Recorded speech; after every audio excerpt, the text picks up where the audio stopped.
So guys দেখতে পাচ্ছ এটা আমার হাতে রয়েছে কিন্তু একটা গোদরেজের 5-in-1 কনভার্টেবল এসি রিমোট।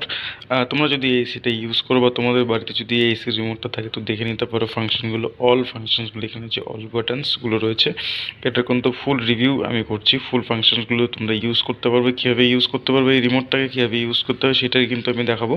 তো সবার প্রথম যদি আমি এখান থেকে শুরু করি, দেখতে পাচ্ছ এটা কিন্তু অন অফ, এটা এটা হচ্ছে অন অফের বাটনস।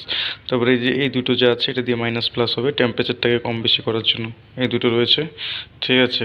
তারপরে এখানে কিন্তু যে 3:06 AM ঘড়ির টাইমটাকে, ক্লকটাকেও কিন্তু সেট করা যায়। ক্লকটা যদি সেট করতে হয় তো ক্লক সেটের অপশানটা এখানে রয়েছে ডিসপ্লের উপরে যে বাটনসটা, ক্লক,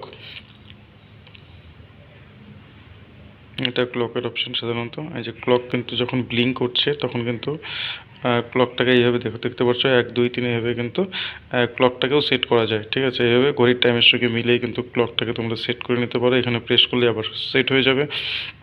তারপরে রয়েছে মোড, এখান থেকে যেরকম মোড লেখা থাকে এটাতে এই অপশানে যদি করো তাহলে কিন্তু এটা এইভাবে চেঞ্জ হবে। এটাতে 3-4টে মোডে এসিটাকে ইউজ করা যায়।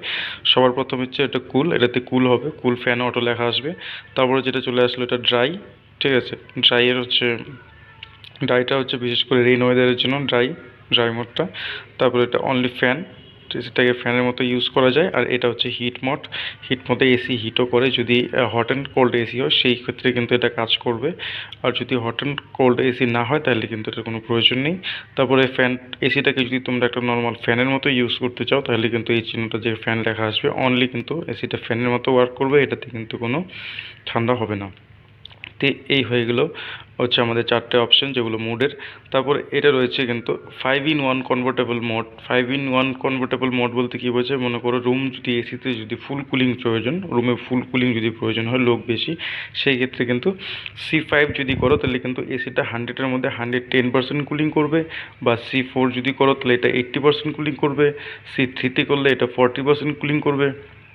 C2তে দিলে 20%, এরকম একটা সিস্টেম ওয়াইজ কিন্তু এটা কুলিং করে। যদি রুমের ভিতরে লোক কম থাকে সেই ক্ষেত্রে কিন্তু তোমরা C1 বা C2 বা C3তে দিয়ে এসিটাকে ইউজ করলে কী হবে, কুলিংটা একটু কম করবে। কিন্তু হচ্ছে রুমের ভিতরে যদিও লোক কম সেই ক্ষেত্রে কিন্তু কুলিংটা অনেকটাই কম করবে, কিন্তু এসিটা তখন ইলেকট্রিক খরচাটাও অনেকটা কম হয়ে যাবে। মনে করো 100-এর মধ্যে যদি সে 30% এসিটা কুলিং করে, সেই কুলিংটা যদি তোমার জন্য সাফিসিয়েন্ট হয় সেই ক্ষেত্রে ইলেকট্রিক খরচাটা অনেকটাই কম টানবে। সে যেহেতু কুলিংটাও কম করছে ইলেকট্রিক খরচাটাও কম হবে, এর জন্য কিন্তু 5-in-1 কনভার্টেবল মোডের অপশানটা রয়েছে। যদি ঘরে লোক কম থাকে, ঠান্ডা কম প্রয়োজন, সেই ক্ষেত্রে কিন্তু তোমরা এইভাবে এসিটাকে যদি ইউজ করো তাহলে ইলেকট্রিক খরচা কিন্তু অনেকটাই সেভ হবে।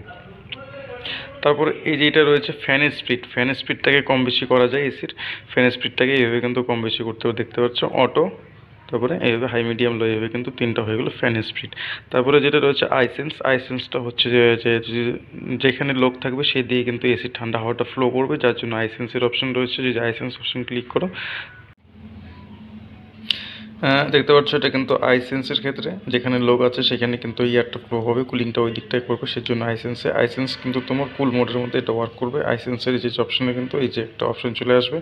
তারপরে যেটা আছে স্লিপ, স্লিপটা হচ্ছে নাইটের জন্য। দেখছো নাইটে শোয়ার সময় যদি তুমি এসিটাকে স্লিপ মোড করে দাও তো এসির ভিতরে আস্তে আস্তে নর্মাল টেম্পারেচার মেনটেন করবে, যেটা হচ্ছে বেশি ঠান্ডা গরম দুটোকে মেনটেন করবে, বেশি গরমও লাগবে না ঠান্ডাও লাগবে না, নর্মাল একটা টেম্পারেচার মেনটেন করবে। তারপরে হচ্ছে টার্বো, টার্বোটা হচ্ছে পাওয়ারফুল কুলিংয়ের জন্য, বাইরের থেকে যদি আসো ইনস্ট্যান্ট যদি গরম প্রয়োজন সেই ক্ষেত্রে টার্বো প্রেস করলে এখানে দেখতে একটা সিম্বল চলে আসলো, এটা হচ্ছে টার্বোর জন্য। এটা দিলে এসিটা ফাস্ট কুলিং করবে, এটা রয়েছে টার্বোর অপশন। তারপরে যেটা রয়েছে এটা হচ্ছে টাইমার, এখান থেকে যদি আমি করি যে 1 ঘন্টা 2 ঘন্টা করে এইভাবে টাইমারটাকে সেট করা যায়। এই যে টাইমার, এটা হচ্ছে টাইমার অপশন। এই যে এইভাবে কিন্তু টাইমার সেট করতে হয়, ঠিক আছে। তো এইভাবে টাইমারটাকে AM PM দিয়ে সেট করতে হবে। তারপরে এখান থেকে টাইমারটাকে আবার অফ করে নিতে হবে, টাইমার অন, টাইমার অফ। তারপরে এটা হচ্ছে ক্লক, ক্লকটার যে টাইমিংটা যে আছে 3টা AM যে দেখাচ্ছে এখন, তো এই ক্লকটাকে সেট করার জন্য এটা যদি এখানে প্রেস করে রাখো, এখন যখন ব্লিঙ্ক করবে তখন কিন্তু এটাকে এইভাবে AM PM করে টাইমটাকে সেট করা যায়। তো এইভাবে কিন্তু ক্লকের যে টাইমটা আছে এটাকে সেট করা যায়। তারপরে এখানে প্রেস করে ধরলেই কিন্তু আবার এটা স্টপ হয়ে যাবে। তারপরে যেটা রয়েছে এটা ভি সুইং, সুইংয়েরটাকে অ্যাডজাস্ট করার জন্য একটা ভি সুইংয়ের অপশন, ঠিক আছে, এটা দিয়ে সুইংটাকে অ্যাডজাস্ট করতে পারবে। তারপরে এটা রয়েছে ডিসপ্লে লাইট, এটাতে রাত্রে শোয়ার সময় যে এসিতে যে ডিসপ্লে লাইটটা জ্বলে সেটাকে মেনটেন করার জন্য, সেই লাইটটাকে যদি অফ করতে চাও তাহলে এটাকে ক্লিক করলে কিন্তু সেই লাইটটা অফ হয়ে যাবে।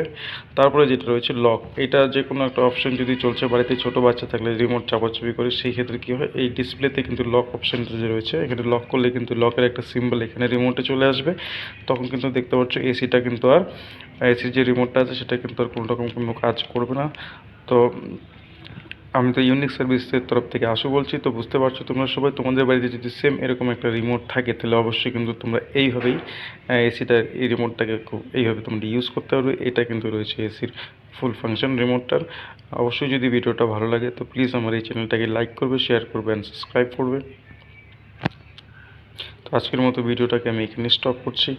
তো নেক্সট অন্য কোনো টপিকে, অন্য কোনো বিষয় নিয়ে কিন্তু আবার চ্যানেলে ভিডিও থাকবে। অবশ্যই আমার যে পেজটা, যে ভিডিওটা রয়েছে